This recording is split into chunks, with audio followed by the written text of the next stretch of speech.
Sœurs et frères dans le Christ, paix, joie, grâce, amour à chacun, à chacune de vous, au nom de notre Seigneur Jésus-Christ, en ce mardi de la deuxième semaine du temps ordinaire. L'évangile d'aujourd'hui est un de ces évangiles sur lesquels on pourrait, disons, s'appuyer pour fonder ou pour affirmer la dimension révolutionnaire de la foi, de la dimension révolutionnaire de suivre le Christ. Il semble être un peu subversif. L'attitude de Jésus est, disons, dangereuse d'un certain point de vue parce qu'elle peut donner, elle donne le point à une certaine révolution. On a l'impression qu'il est en train de provoquer. Il entre dans le temple, ou plutôt, avec ses disciples, il passe dans un champ de maïs et il commence à arracher les épis un jour de sabbat, un jour considéré comme le jour où on ne doit pas travailler, on ne doit rien faire. Et quand on lui reproche cela, il dit, mais vous ne vous souvenez pas de David qui est entré dans le sanctuaire et qui a mangé le pain que seulement les prêtres sont appelés à manger. Et il finit par dire, parce que les gens lui disent, il fait cela n'est pas permis. Et il dit, le Fils de l'homme est le maître du sabbat. L'évangile d'aujourd'hui, sœurs et frères, nous invite à récupérer la dimension de la liberté comme fruit du fait religieux, comme fruit de notre foi. Il nous invite aussi à réfléchir sur la dimension de la religion. Nous sommes très religieux, religion parfois. Vivre la religion, ce n'est pas sûr, ce n'est pas dit qu'on soit en train de vivre la foi. La religion, normalement, et le culte doivent être au service de la foi, de l'expression de la foi. Ça veut dire quoi?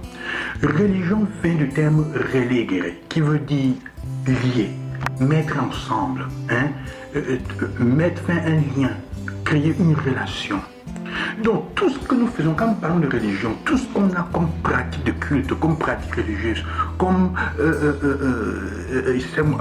dogme, comme loi, doit être au service de l'expression de la foi. Et donc, pour nous rendre complètement libres, pour que nous puissions davantage vivre le sabbat, le samedi, ou plutôt chez nous le dimanche, le jour du repos.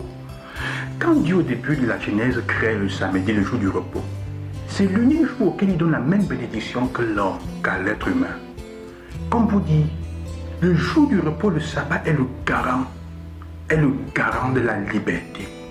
Là où il n'y a pas la capacité d'avoir un jour de repos, de fête tranquille, tout entier, il y a une absence de liberté. On ne se rend pas compte de ça.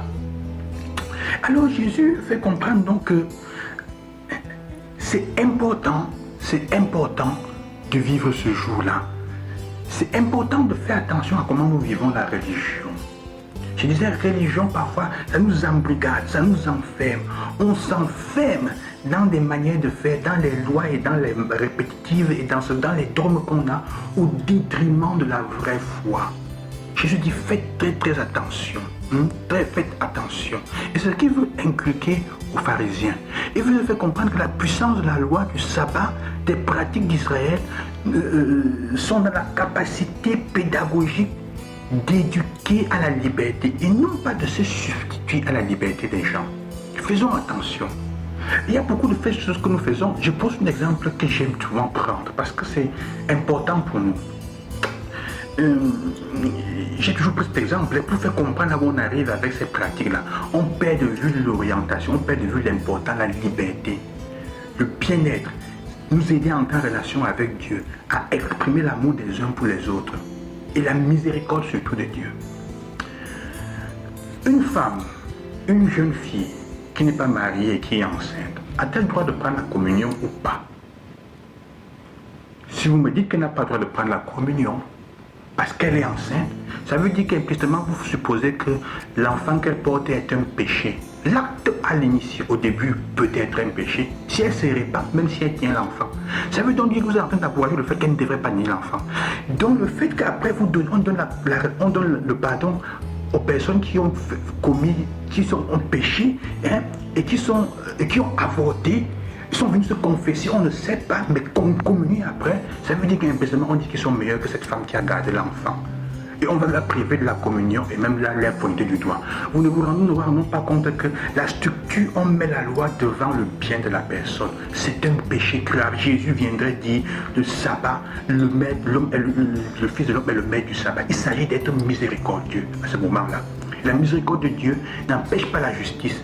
Pardonner son péché, lui faire comprendre qu'elle a péché, mais accueillir la personne. C'est difficile souvent, parce que ça semble mettre en contradiction notre morale parfois, schizophrénique, si on peut dire comme ça. Donc Jésus veut comprendre cela. Faisons attention. Et c'est ce que les pharisiens sont. On tombe parfois, nous avons parfois transmis une foi faite de préceptes, de règles, de moralisme, qui voilent complètement la lumière et le message de fond de l'évangile qui est fait de joie et de liberté. Nous avons notre foi rend libre. Si la proposition de la foi chrétienne, catholique ne rend pas libre, ne propose pas la liberté aux gens et t'écrase, ce n'est pas la foi de Jésus-Christ. Ça veut dire qu'on est en train de vivre la religion. On est fondé sur la religion qui est un ensemble de pratiques et de rites qui nous aiderait normalement à exprimer l'essence de notre foi, qui est joie, liberté, qui est amour et miséricorde. Est-ce que c'est ça que nous vivons avec les gens? Mais c'est aussi vrai donc que parfois au nom de la joie et de la liberté, on jette dans la mer, on jette à l'eau tout. On jette tout à l'eau en transformant Jésus, non plus comme le Messie, en ne faisant plus de Jésus un Messie, mais on propose une version caricaturale de Jésus, comme un gourou parfumé pour l'autoréalisation et le bien-être. Non, la vérité c'est que Jésus veut restituer au sabbat son vrai sens, en lui donnant le goût, un goût différent, qui est... comment dire, donner une opportunité à celui et à ceux qui ont perdu la route. Si tu veux être heureux ou heureuse, tu dois apprendre à tenir une direction. Mais te souvenir aussi qu'il ne suffit pas de maintenir une direction, mais pour être heureux. Il ne suffit pas. La religion nous aide à embrancher une direction, mais il ne suffit pas de maintenir la direction pour être heureux. C'est dans cette double limite que se maintient un saint réalisme chrétien.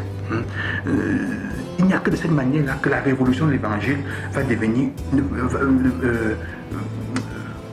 deviendra un vrai changement et non pas une tragédie.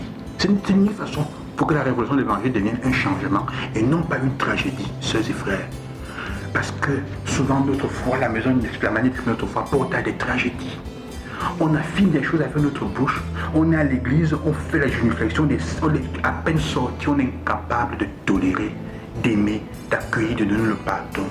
Parce qu'on vit la religion, mais pas la foi. Et dans beaucoup de secteurs de notre vie, nous sommes comme ça. On est comme schizophréniques. Alors le Seigneur veut nous faire comprendre cela. Faisons attention à ne pas perdre notre liberté. Jésus est venu pour nous libérer, pas pour nous condamner. Les règles que nous avons ne sont pas pour nous devenir une absolue, une fin en soi-même. Elles orientent, elles nous montrent une direction. La direction vers l'amour, vers la liberté. Alors quels sont les domaines de ta vie où tu vis cette forme de schizophrénie? Où tu n'es pas capable de laisser l'évangile t'entraîner pour vivre la foi? Où tu es rigide? Où nous sommes rigides dans nos communautés, dans nos familles? Que le Seigneur vous bénisse et qui vous accompagne, sœurs et frères, et qui vous aide à être libres et dans la joie. À demain, oui, c'est Jésus-Christ.